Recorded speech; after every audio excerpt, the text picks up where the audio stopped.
Josh Harris came down from the mountain and spoke. Josh Harris is, for Mets fans, you may know Josh Harris and David Blitzer. They're one of the people trying to buy the Mets who we had to wait to see. There is no chance they'll buy the Mets. I told you that. Josh Harris and David Blitzer will not be buying the Mets because they like value, and the Mets are not going to be sold at value. They're going to be sold for a premium. That means they're out. I'm not taking credit for the wait to see it. I will when it's done. Josh Harris and David Blitzer bought the New Jersey Devils. How are they doing? They bought the team in 2013. They've been in the playoffs once in the past 8 seasons. And in hockey, that's as hard as being in the playoffs 7 of the past 8 seasons. That's how hard it is to only make the playoffs once in the past 8 seasons. Josh Harris and David Blitzer then bought the 76ers in 2011. That's 2 years before the Devils.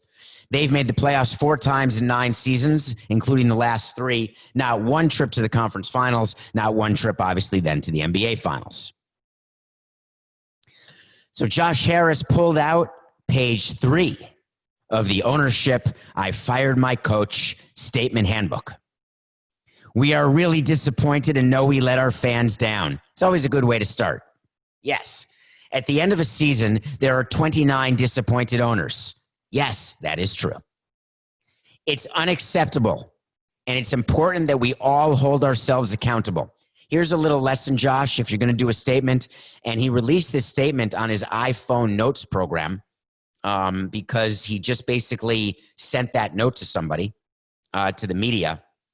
So I don't know whether he wordsmithed it or workshopped it, but here's the thing. As a team president, I would never say it. And as an owner, you definitely can't say it. You never say it's unacceptable, and it's important that we all hold ourselves accountable. How does an owner hold himself accountable? Remember John Middleton of the Philadelphia Phillies?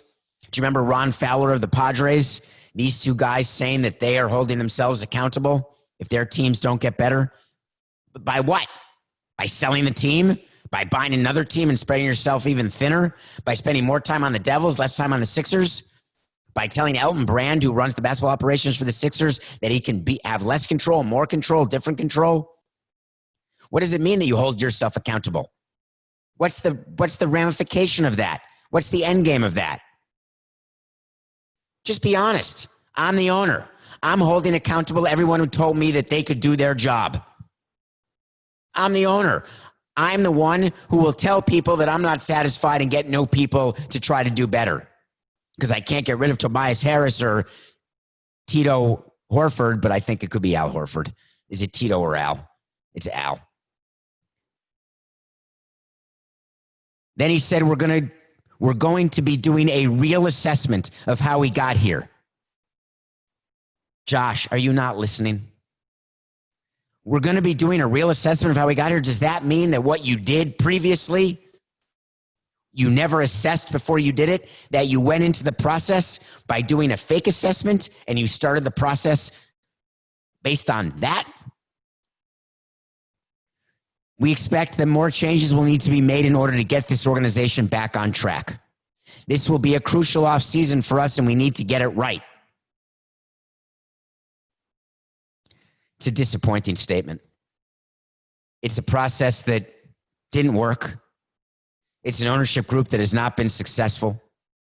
It's a team that was put together through drafts, trades, and signings that simply could not find a way to win.